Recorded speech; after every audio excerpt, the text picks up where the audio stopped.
The goal is not to be successful and famous. Mm-hmm.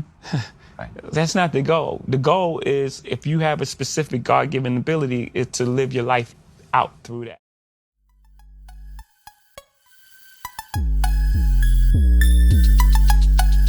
Divine rise.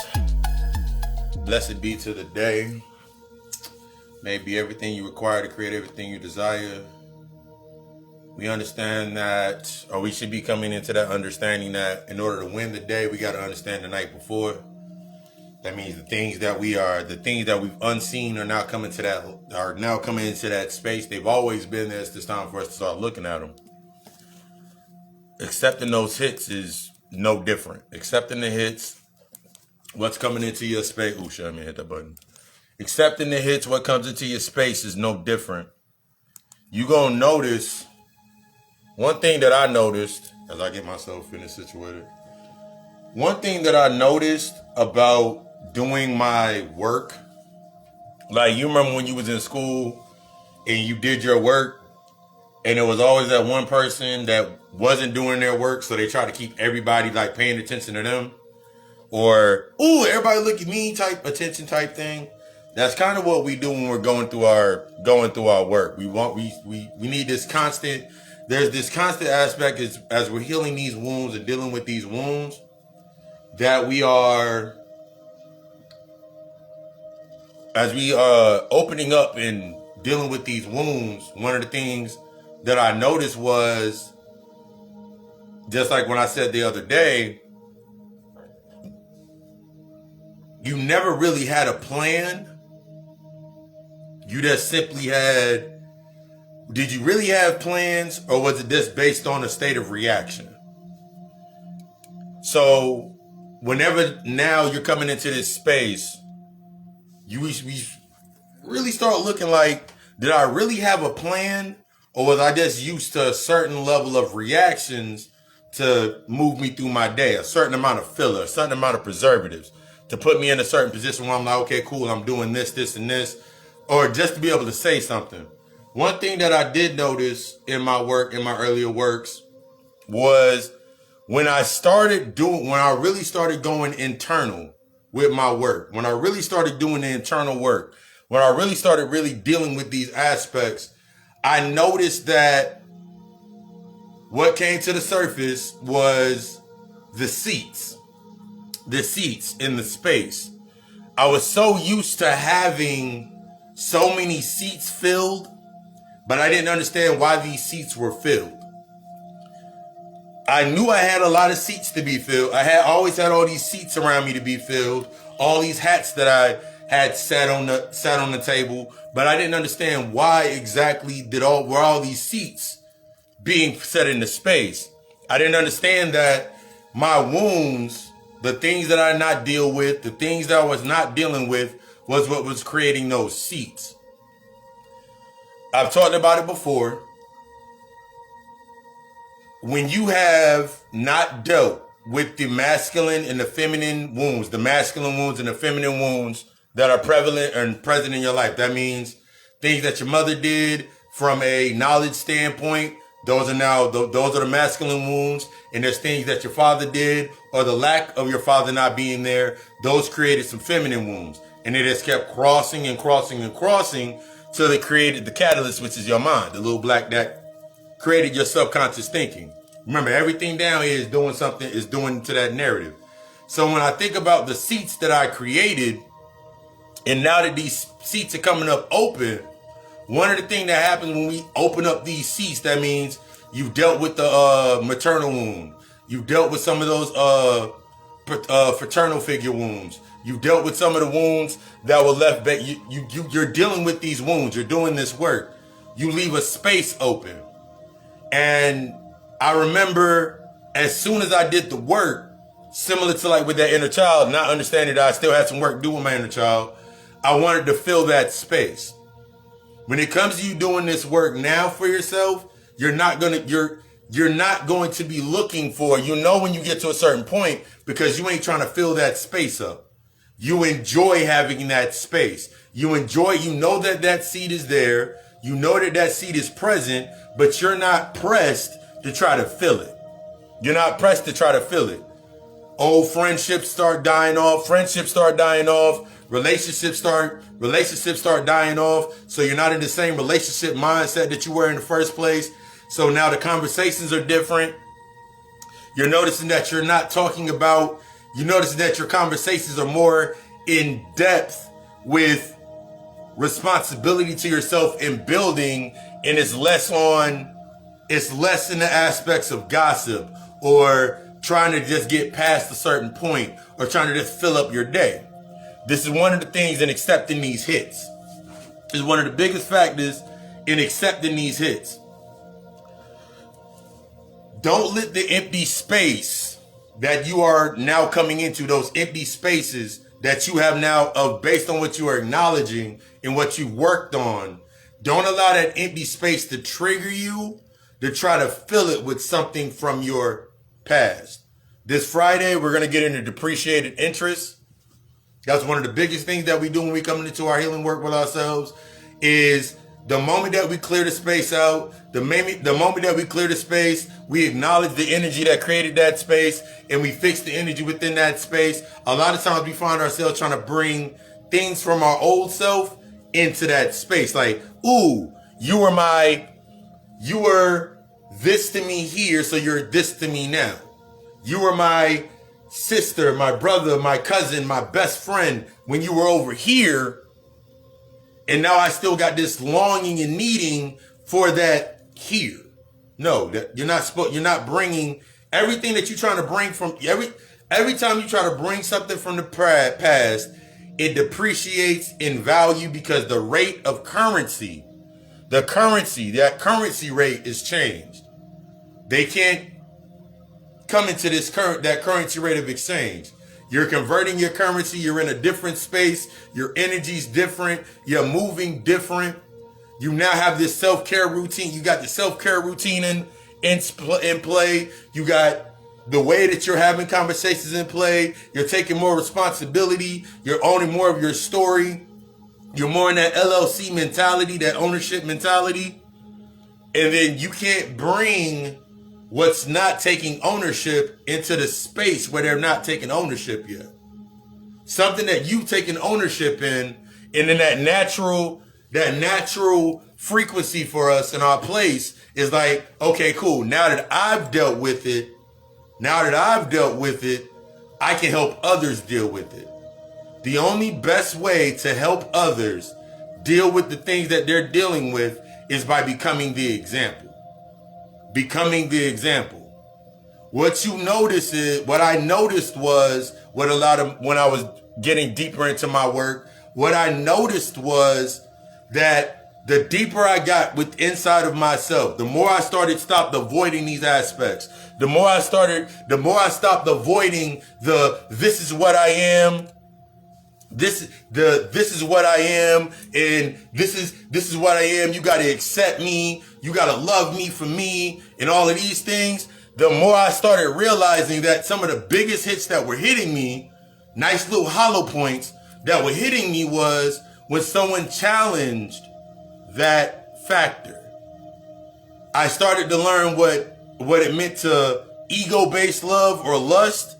That means you accept me for me, because I've accepted this part of me, and everything that I do is based on the behavior, based on the expectancy of me accepting me, and expectancy based on where I'm at, versus being able to be honored. To honor how others love me and just how their perception. Monday I talked about that aspect of the apology.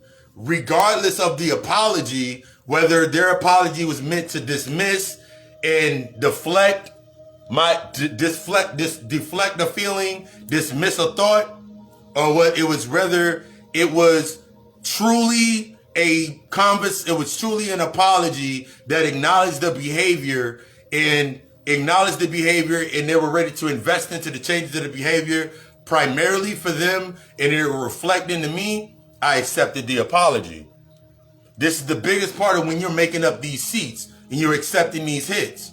A lot of people are not ready to deal with those aspects with themselves. And you're going to do yourself a detriment the longer that you stay inside of that position holding on to what was. Because you're going to notice, especially with your dark nights of the soul,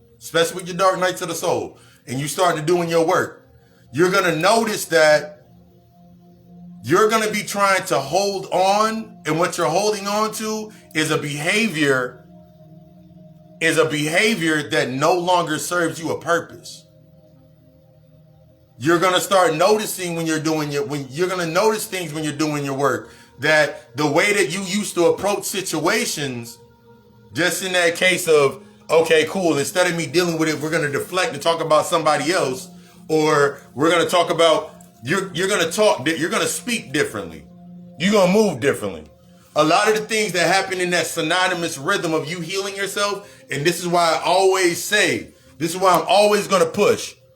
I'm always going to push it because it's the actual aspects of the truth. And I talked about it hard. We went hard in it when we went hard in this aspect when we were talking about it in this week's podcast.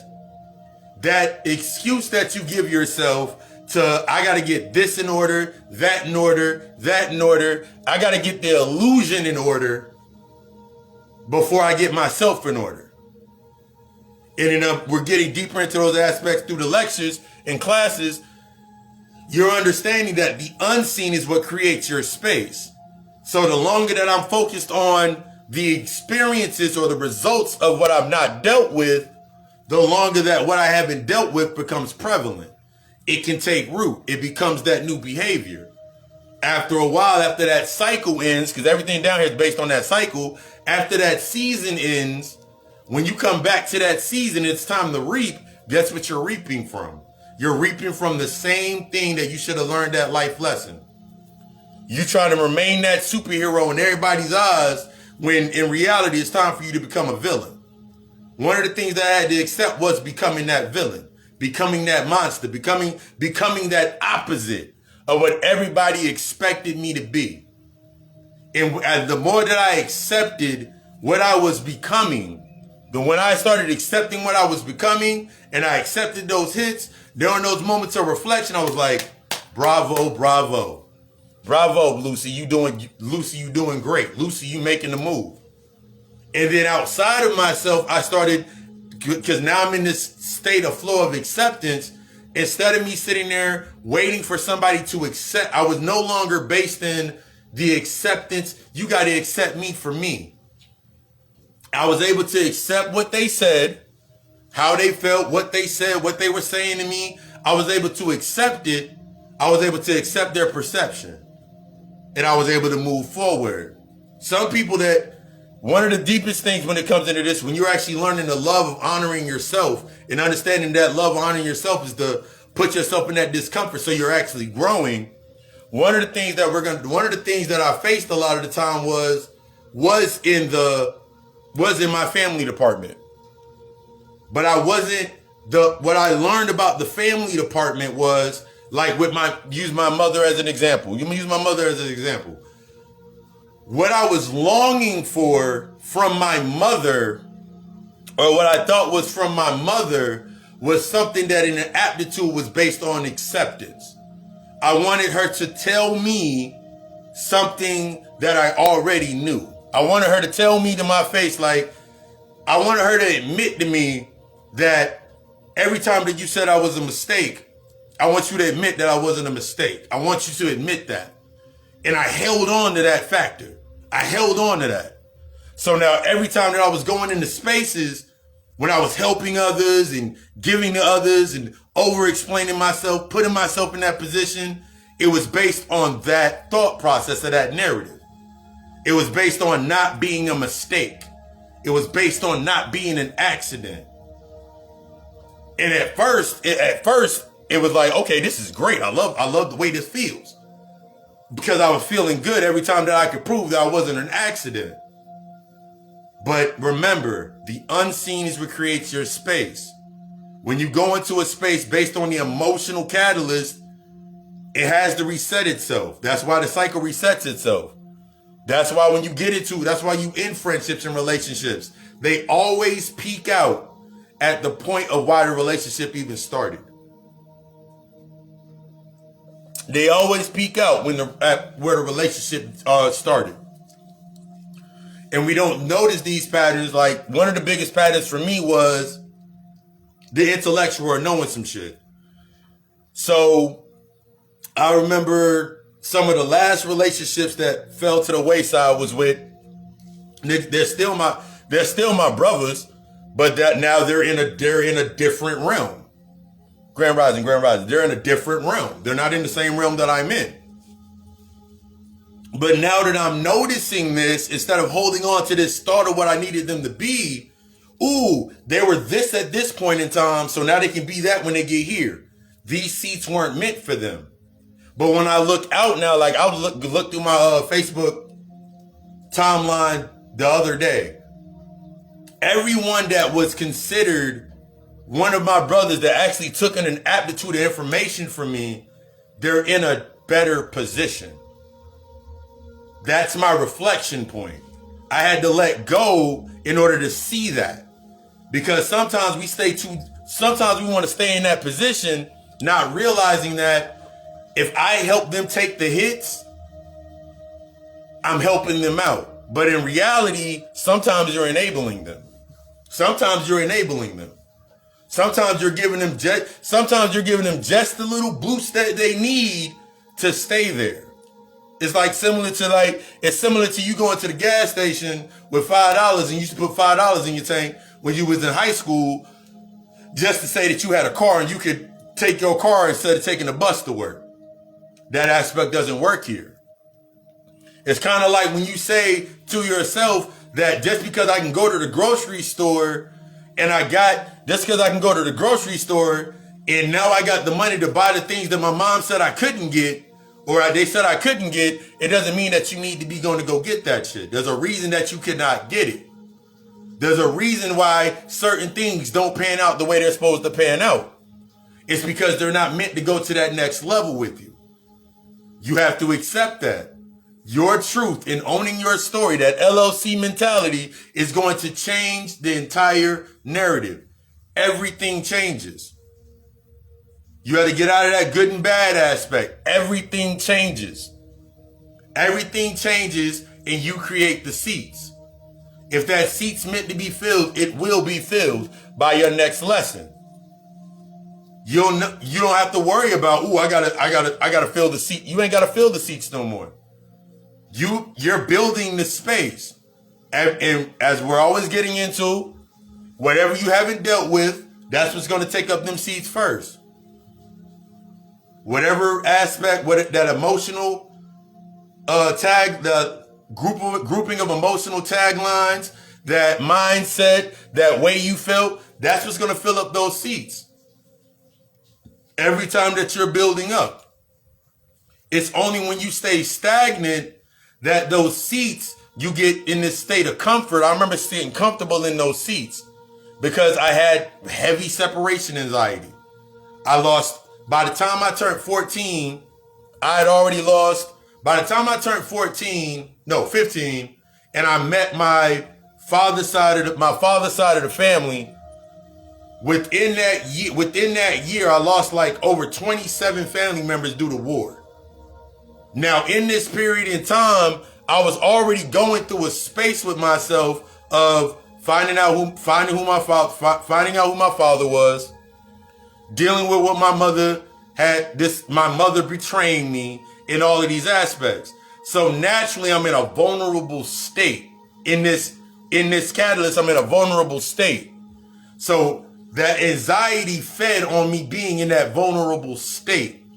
So now as I got older, some of my deepest shadows was avoiding being separated. Because separation in my mind cued to anxiety. If I was separated from something, that's what caused my anxiety. So in order for me to deflect or dismiss dealing with the anxiety, I would sit in that position and I would become the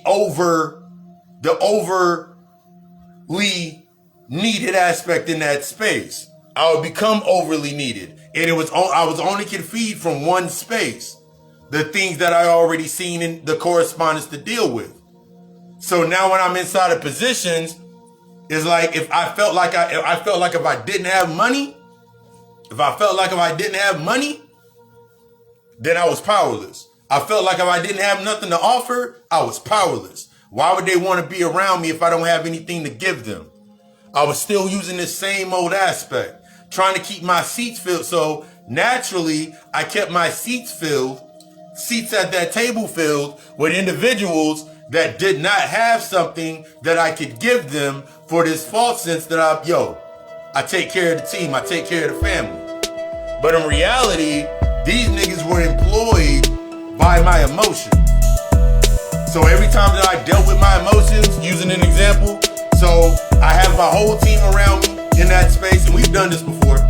I had my whole team, I had everybody around me, had a whole lineup of everybody around me, and while I was in a single state, that means I wasn't in a relationship, they got all of that time.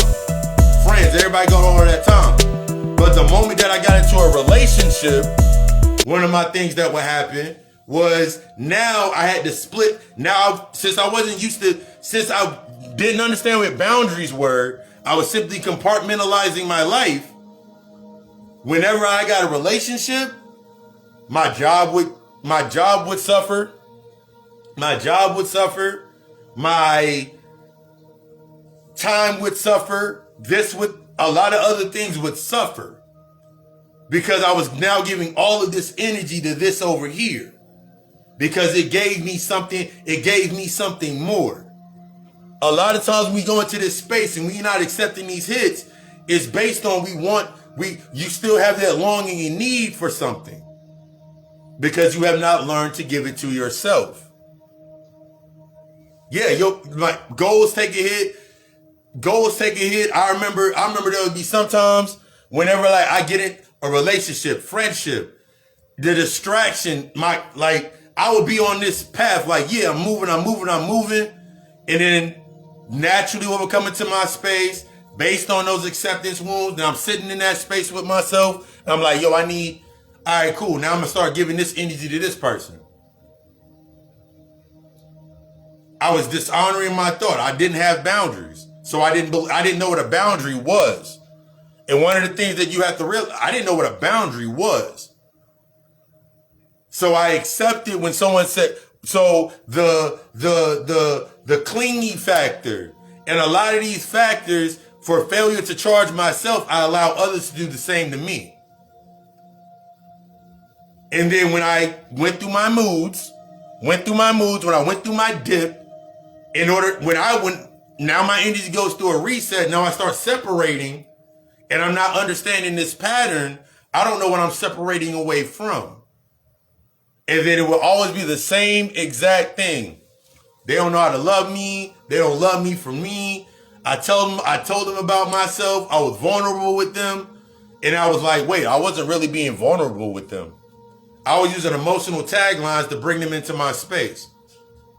I was manipulating other people.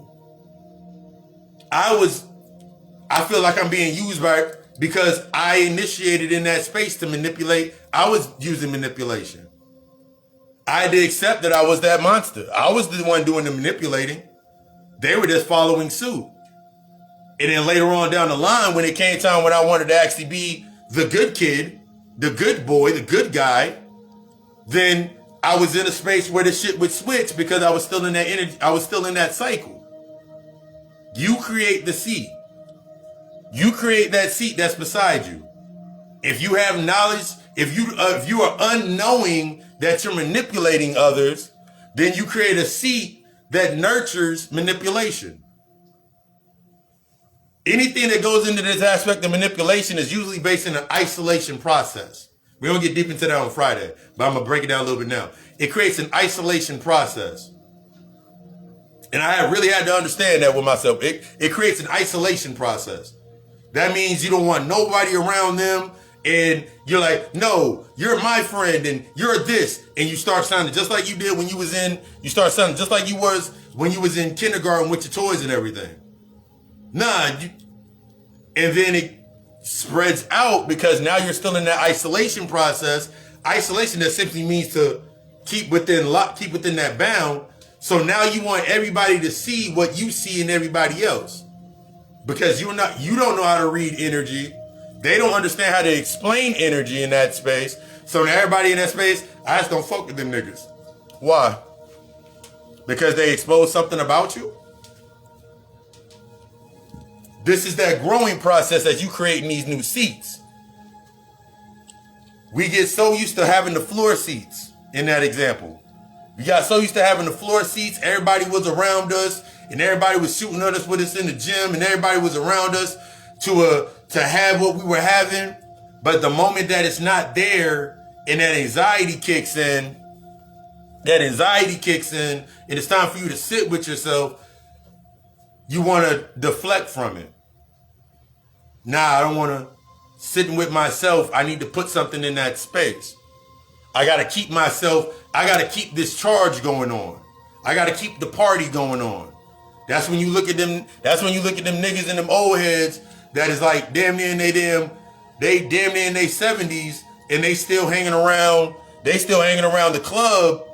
They still hanging around the club like they in their 20s. When you really start doing your work and you start finding your purpose, it changes how you think. It changes how you navigate. Allow yourself to navigate the way you need to navigate. It changes everything in your mindset. You start thinking different.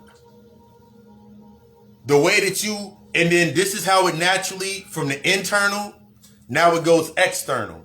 Because now everything in your space, your first opportunity to create or to bring into existence, that's when you start changing the way you start doing things. You stop reacting and using filler, and you actually start making those plans. You get once I started getting my emotions in order, when I really started getting my emotions in order, that emotional maturity, the way that I viewed finances, it really started setting in.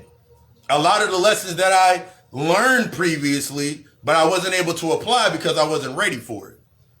And that's what that depreciation of interest is when you get the information, you get that knowledge, you get this information, but you don't know yet how to apply it because you have not done the necessary work to empty out that space.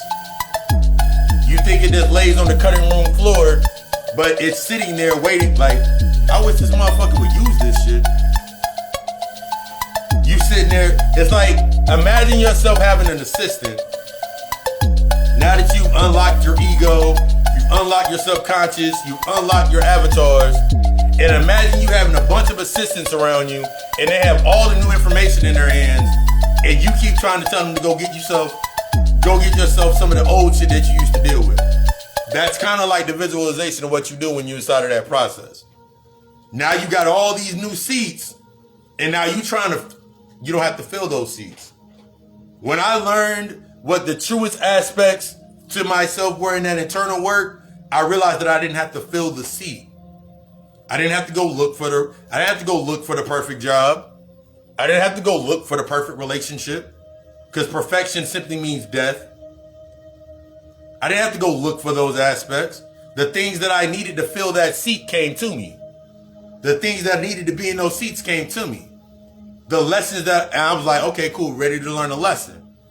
It changed my whole entire perception.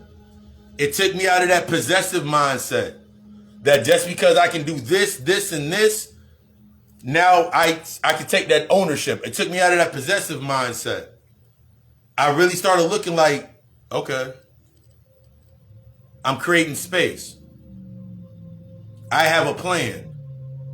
I noticed that when people usually get upset with me now in that space, they usually don't have a plan. If I ask them, yo, so what's the plan? They don't have a plan. I noticed that now I get irritated when, so you said all of this and you didn't even have a plan.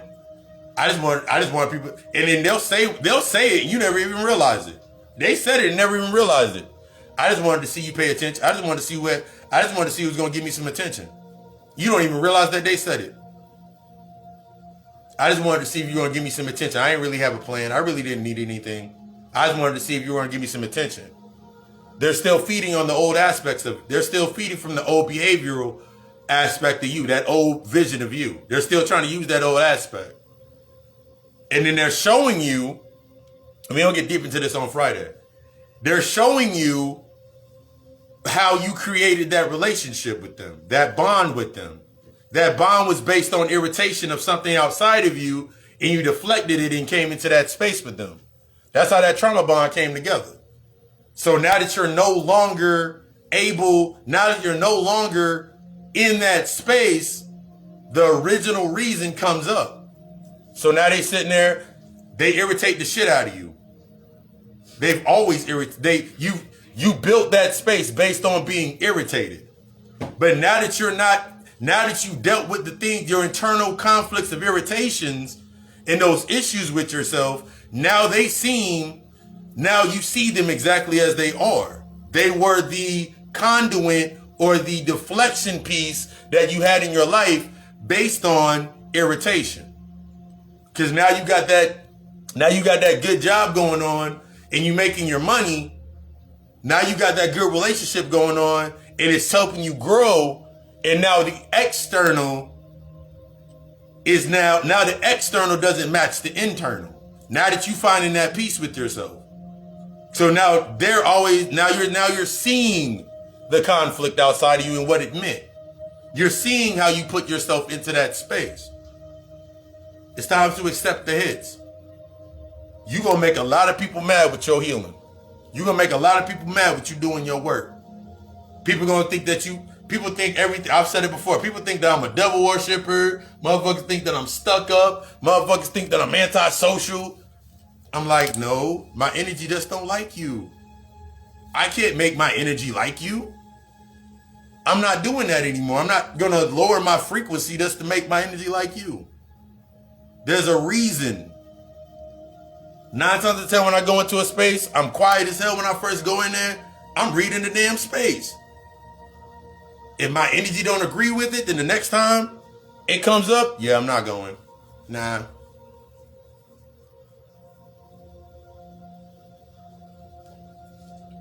Ask Beloved right now.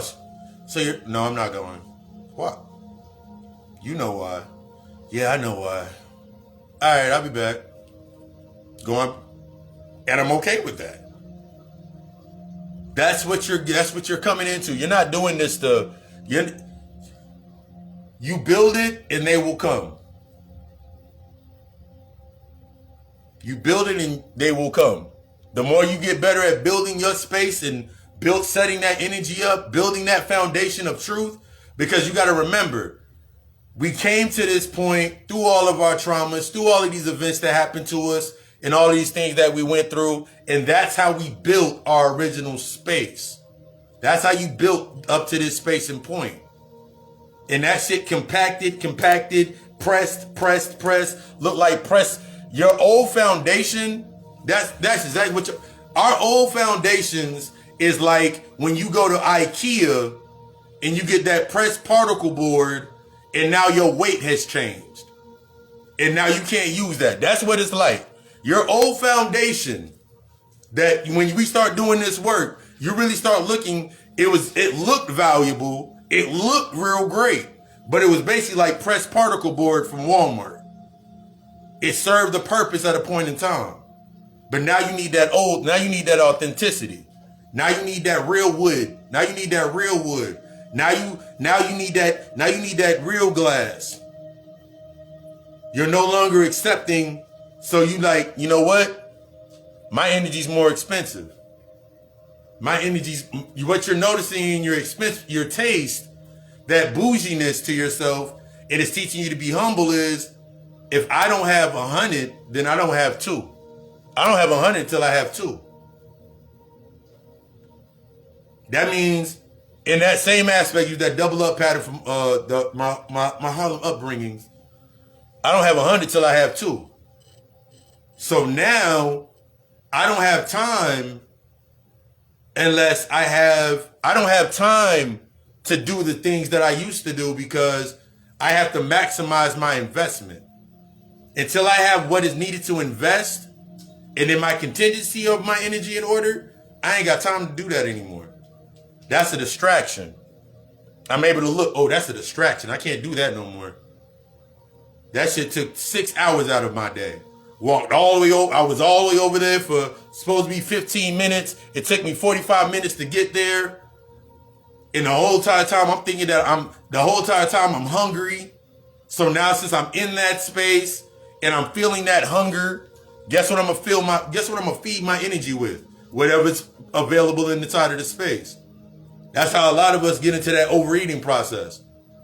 Really, I've talked about that before. We don't get deep to it on Friday. When you start feeding in certain ways and you start eating in certain ways that are against the way that you learn how to nourish yourself. You're saying I'm up at, you're saying, yo, I'm in a higher aspect of myself. I'm feeding myself differently. It's like, use an example before we close it up, before we get into that end. It's kind of like this. It's like you're going to go grab the BMW or the Benz or the Bentley truck or whatever, the Lamborghini, and you still pulling up the McDonald's, pulling change out of your pocket to pay for 2 McChickens and put $5 in the tank. You got to build that foundation first, because everything you don't deal with is what you're going to have to deal with as you set that new seat up. You ain't dealing with it, it's going to keep coming with you. You can't run from your shadow. It's always on your toes. Your shadow is meant to keep you on your toes until you integrate with it. Your inner child is meant to piss you off until you deal with them. That shit's going to keep happening until you deal with it. That this is the way I am, this is the way I've always done it, it don't work no more. You're in a whole different, you in a different field now. I desire you to be the fucking best. I desire you to be the best. Got a special going on. Got that special. All sessions from inner child healing therapy to all of my many other sessions and healing sessions and healing therapy and counseling sessions are $100 off with the purchase of your consultation. $100 off with the purchase of your consultation. Everything from the readings. Hit me in the inbox for the reading. You ready for that reading? You ready to hit that consultation? You ready to get that work done? Tune into the God Hour podcast. This week's episode, we got into that familiar fantasy. It's out now. Spotify, iTunes, Google Podcasts, everywhere podcasts are at, except for Tight Out. And I'll see y'all throughout the day, and I'll see y'all on Friday for the lecture. I desire you to be the best. You only can speak of being the best once you become the example. It's time for you to stop living in that liability mentality and trying to be an asset to everybody else and then allowing them to set the tones to your value. It's time for you to become that asset and know the value that's within inside of you. It's time for you to be the best version of yourself. It's time for you to open up that space and open up that space and open up them seats. You'll never have to want or need for anything again once you start dealing with what's going on inside. I love you. We love us. Ashe.